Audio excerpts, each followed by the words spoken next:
किसी महफिल में एक बार टोपी पहनाते हैं, फिर वो आपको अगले 5 साल टोपी पहनाते हैं। इस खेल को समझिए। बहुत सारे मुद्दे ऐसे हैं जिन्हें पार्लियामेंट में उठाए जाने की जरूरत है।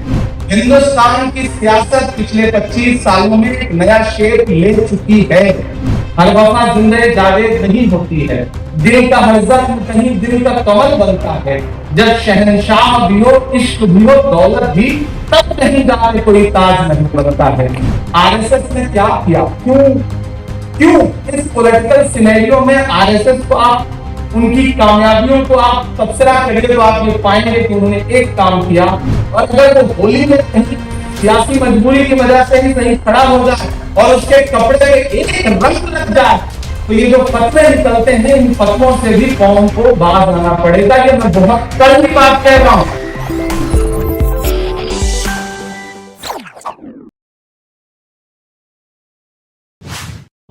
बहुत शुक्रिया मोहतरम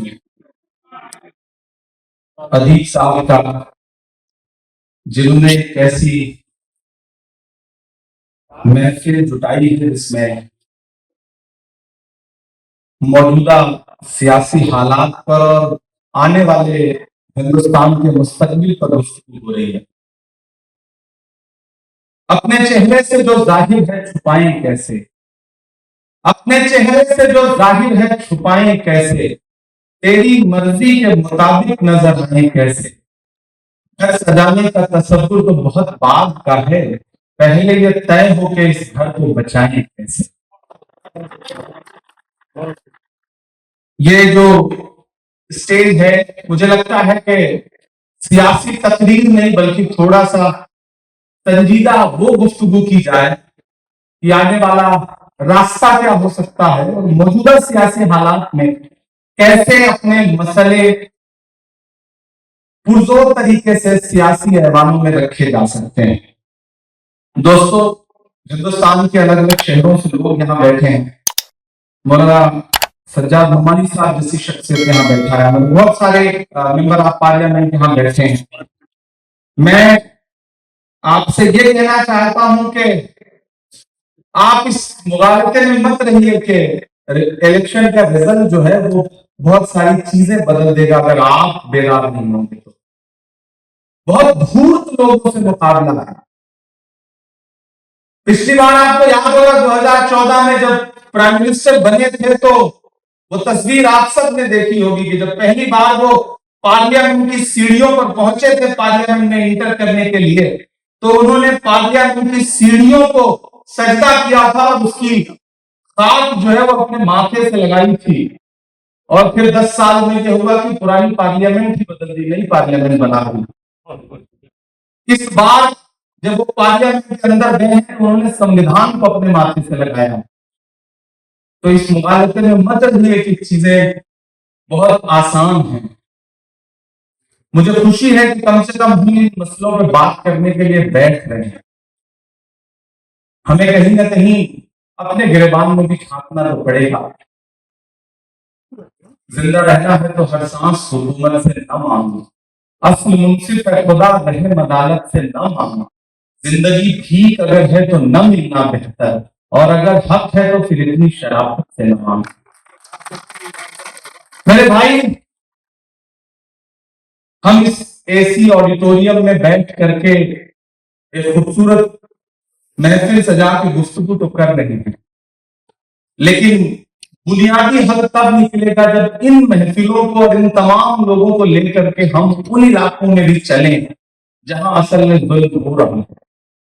हमें हिंदुस्तान के अलग अलग शहरों में जाना पड़ेगा। अच्छी कोशिश है कि आईयूसीआर लगातार अलग अलग शहरों में जा रहा है, बातचीत कर रहा है, लेकिन एक बात हमें बहुत सलीके से समझनी पड़ेगी। सेकुलरिज्म के मायने बदले हैं मुल्क में, और एक बहुत जरूरी बात आपसे कहना चाहता हूं, और खासतौर से मेरी कौम सामने बैठी है उससे कहना चाहता हूं। किसी नेता का आपकी दी हुई टोपी पहन लेना और किसी नेता का आपका दिया हुआ गमछा कांधे पे डाल लेना ही सेकुलरिज्म नहीं है। इस खेल से बाहर निकलिए। अपनी टोपियां जो इतनी मियारी हैं उनको सियासी लोगों के सरों पर पहनाना बंद करिए। आप उन्हें किसी महफिल में एक बार टोपी पहनाते हैं, फिर वो आपको अगले 5 साल टोपी पहनाते हैं। इस खेल को समझिए। मेरी गुजारिश है आपकी। सेकुलरिज्म का मतलब ये नहीं कि कोई आपकी टोपी पहन ले तो आप खुश हो जाए। हमारी कौम खुश हो जाती है। हमारा गमछा कोई अपने कंधे पे डाल लेता है तो हम खुश हो जाते हैं। हमें हमारे अफ्तारियों में आकर के कोई एक खजूर खिला देता है तो हम खुश हो जाते हैं। नहीं, सेकुलरिज्म का मतलब यह है कि इमरान प्रतापगढ़ी को इमरान प्रतापगढ़ी की पहचान के साथ सामने वाला तबका कबूल करे और हम सामने वाले तबके के नेताओं को, वहां के समाज को उनके पहनावे और उनकी पहचान के साथ कबूल करें। ये बदलाव हमें अपने माशरे में लाना पड़ेगा, अपने समाज में भी लाना पड़ेगा, उसे बेदार भी करना पड़ेगा। मैं कोई सियासी गुफ्तगू नहीं करना चाहता, बस ये कह रहा हूं कि बहुत सारे मसले ऐसे हैं जिनके लिए सिर्फ सियासत से उसका हल नहीं निकलेगा। मैं मौलाना साहब के करीब में बैठा था, मैं संजय साहब को सुन रहा था। संजय भाई ने बात ये कही ना कि जब 1992 का हादसा हुआ तो सबसे पहले इरफान मेरे घर पे जाके खड़ा हुआ, जिसने ये कहा कि मेरी लाश पर से गुजरना पड़ेगा। तो हमें ऐसे इरफान के साथ साथ हमें बहुत सारे ऐसे संजय सिंहों की भी जरूरत हो कि जब इमरान प्रतापगढ़ी का घर ऐसी किसी मुश्किल में आए तो तमाम संजय सिंह खड़े हो सके, जो ये कह सकें कि इमरान के घर की एक ईंट को नुकसान पहुंचाने से पहले तुम्हें हमारी लाश पर से गुजरना पड़ेगा। ये जब तक नहीं होगा तब तक चीजें नहीं बदलेंगी। मेरे भाई, मैं हिंदुस्तान के अलग अलग शहरों में गया, कैंपेन किया। आज जो रिजल्ट है, कम से कम उससे एक चीज जरूर हुई है कि हिंदुस्तान के अलग अलग शहरों से लोग फोन करके कहते हैं कि हमने थोड़ी सी सुकून की सांस जरूर ली है, लेकिन इसका यह मतलब नहीं कि आपकी लड़ाई खत्म हो गई है। और एक सियासी पार्टी में हूं मैं, एक ऑर्गेनाइजेशन को हेड कर रहा हूं, देश की पार्लियामेंट में हूं। मेरे बुजुर्गों को भी एक बात समझनी पड़ेगी कि दुनिया के हर मुल्क की सियासत 25 साल में एक नया शेप लेती है, 30 साल में एक नया शेप लेती है। हिंदुस्तान की सियासत पिछले 25 सालों में एक नया शेप ले चुकी है। आप इसे तस्लीम करें या ना करें, वक्त इतनी तेजी से बदला है, टेक्नोलॉजी ने, सोशल प्लेटफॉर्म्स ने इतना बदलाव ला दिया है कि आप यहां खड़े होकर अभी तकरीर कर रहे हैं और आपकी यहां की तकरीर हिंदुस्तान के किस शहर में क्या बता करके दिखाई जा रही होगी, आप इसका अंदाजा भी नहीं लगा सकते हैं। तो मैं अपने बुजुर्गों से एक बात भी कहूंगा कि मुझे खुशी है इस बार पार्लियामेंट में कुछ नए और नौजवान चेहरे जीत करके आए हैं। जियाउर रहमान बल्ख साहब आए हैं, इकरा आई हैं, आगा साहब बोल रहे थे, ऐसे तमाम नए चेहरे जीत करके आए हैं।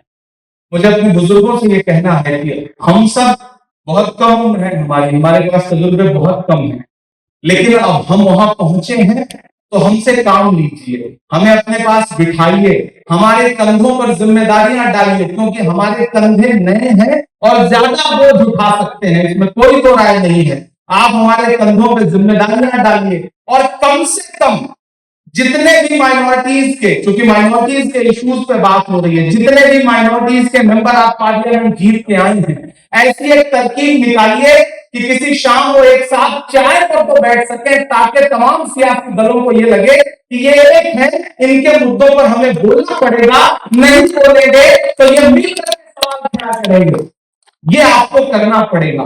मेरे दरवाजे हमेशा खुले हैं और मैं जिस लायक हूं, मैं अदीब साहब के सामने ये पेशकश भी रखता हूं कि हिंदुस्तान के जिस भी शहर में आप IMCR का सेमिनार ऑर्गेनाइज करना चाहें, कॉन्फ्रेंस ऑर्गेनाइज करना चाहें, मैं माइनॉरिटी डिपार्टमेंट के नेशनल चेयरमैन की हैसियत से हर वक्त आपके साथ खड़ा हूं। पैसा, संसाधन, रिसोर्सेज, सब कुछ जहां भी आपको मेरी जरूरत लगेगी, इंशाअल्लाह मैं किसी मौके पर आपसे पीछे नहीं रहूंगा, ये आपसे वादा करता हूं। दूसरी अहम बात, बहुत सारे मुद्दे ऐसे हैं जिन्हें पार्लियामेंट में उठाए जाने की जरूरत है, लेकिन पार्लियामेंट, चूंकि अजीत साहब पार्लियामेंट में रहे हैं, इसलिए इन्हें पता है कि पार्लियामेंट में 2 मिनट 3 मिनट बोलने का मौका कैसे फराहम होता है और कितनी मुश्किलों से होता है। ये जो नए लोग जीत करके आए हैं, अभी साल भर तो शायद देश आवाज भी न सुन पाए वोट लेने के बाद, क्योंकि ऐसी तरकीब रहती है कि बहुत आसान नहीं होता बोल पाना। तो हमारी आपसे गुजारिश है कि आप सब हम नए बच्चों की तरबियत करिए। जो बुजुर्ग हैं, देखिए सियासत से ही अकेले हल नहीं निकलेगा, ये एक सच्चाई है। हर वफा जिंदगी जावेद नहीं होती है, दिल का हर जख्म कहीं दिल का कमल बनता है। जब शहंशाह भी हो, इश्क भी हो, दौलत भी, तब कहीं जाके कोई ताजमहल बनता है। तो अगर ताजमहल बनाने हैं तो बहुत सारी चीजों को इंटरकनेक्ट करना पड़ता है। आरएसएस ने क्या किया, क्यों क्यों इस पॉलिटिकल सिनेरियो में आरएसएस को आप, उनकी कामयाबियों को आप तबसरा करिए तो आप ये पाएंगे कि उन्होंने एक काम किया। उन्होंने जुडिशरी हो, मीडिया हो, ब्यूरोक्रेसी हो, पॉलिटिक्स हो, अलग अलग जगह के लोगों को इंटरकनेक्ट किया है। इससे इनकार करिए या न करिए, हमारे साथ क्या है, हम एक दूसरे के साथ चाय पीने को तैयार नहीं है, हम एक दूसरे की तारीफ सुनने को तैयार नहीं। हमें लगता है कि जब तक इसकी जड़ नहीं काटेंगे तब तक हमारी जगह ही नहीं बनेगी। ये एक सच्चाई है। इससे कौम को निकलना पड़ेगा, इससे समाज को निकलना पड़ेगा, और उसके लिए सबसे जरूरी है कि हमारे मजहबी रहनुमाओं को आगे आकर के इससे बात करनी पड़ेगी। और एक बहुत कड़वी बात यहां कहकर के आपसे विदा लेना चाहूंगा, बहुत कड़वी बात है, लेकिन सुनिएगा और कोशिश करिएगा कि इसे आगे तक पहुंचाइए। हम ये तो चाहते हैं कि हमारी ईद आए तो इस देश का जो नॉन मुस्लिम लीडर है वो शानदार सी फोटो ग्राफिक बना करके मुबारकबाद दे, हमारे त्योहारों पर वो आगे आए और हमें सिमरिया खिलाए, हमारे साथ खड़ा हो। लेकिन आपका कोई नेता अगर ईद की मुबारक, होली की मुबारकबाद दे दे, और अगर वो होली में कहीं सियासी मजबूरी की वजह से ही कहीं खड़ा हो जाए और उसके कपड़े में एक रंग लग जाए, तो ये जो फतवे निकलते हैं, इन फतवों से भी कौम को बाज आना पड़ेगा। ये मैं बहुत कड़वी बात कह रहा हूं, ये बहुत कड़वी बात है, लेकिन आपको ये बात समझनी पड़ेगी। इस देश में कितनी पार्लियामेंट है जहां आप अकेले चुनाव जीत सकते हैं, इस बात को, इसका डेटा बमुश्किल 10 से 15 सीट निकलेंगी जहां आप अकेले चुनाव जीत सकते हैं। बाकी कैसे जीतेंगे? आपके साथ कौन सा समाज है जो आपके साथ कंधे से कंधा मिला करके खड़ा है? उसको बांटने की बहुत सी कोशिशें तो हुई है पिछले 70 साल में, लेकिन जोड़ने के लिए हमने 70 साल में क्या किया है, आपको ये तो समझना पड़ेगा। इस पर बातचीत तो करनी पड़ेगी, नहीं करेंगे तो ऐसे ही महफिलें जुटाइए, लोग आएंगे, लंबी लंबी तकरीरें करेंगे, हासिल नहीं निकलेगा। ये बात मान लीजिए, मेरी उम्र बहुत कम है, लेकिन मैं इस उम्र में जितना मैंने जिंदगी को जिया है उस बुनियाद पर आपसे ये बात कह रहा हूं। बहुत सारी बातें ऐसे हैं जिन्हें बहुत सारे सियासी प्लेटफॉर्म से लोग नहीं बोल सकते, उसके लिए प्रेशर ग्रुप की जरूरत होती है। मैं चाहता हूं ऐसा प्रेशर ग्रुप जनरेट हो। पिछले दिनों जब सुनहरी बाग का मस्जिद का मुद्दा खड़ा हुआ, मैं, जावेद साहब यहाँ बैठे हैं, ये मेरे पास आए, उन्होंने कहा ये सिचुएशन है, मस्जिद ढहा दी जाएगी। मैंने कहा मेरा काम यह है कि मैं इस मुद्दे को पार्लियामेंट में उठाऊंगा, आपका काम यह है कि आप इसके लिए बेदारी करिए, लोगों को बेदार करिए। और तीसरी सबसे बड़ी जरूरत यह है कि एक ऐसा ग्रुप बनाइए, ऐसा सोशल ग्रुप बनाइए, ऐसा व्हाट्सएप ग्रुप बनाइए कि जब कभी सुनहरी बाग मस्जिद के सामने बुलडोजर खड़ा हो तो एक मैसेज पर 200 लोग वहां खड़े होने को तैयार हो। मैं पहला आदमी होऊंगा जो वहां खड़ा होने के लिए आपको मिलूंगा। मैंने पार्लियामेंट में आवाज उठाई और खुशी है कि अभी थोड़ा सा मसला रुका है, लेकिन इस तरह के बहुत सारे मामले हैं जहां ना अकेले इमरान कुछ कर सकते हैं, ना एक अकेले मौलाना सज्जाद नोमानी साहब कर सकते हैं कुछ, ना एक अकेले अदीब साहब कुछ कर सकते हैं। जुगनुओं तुमको नए चांद उगाने होंगे, इससे पहले कि अंधेरों की हुकूमत हो जाए।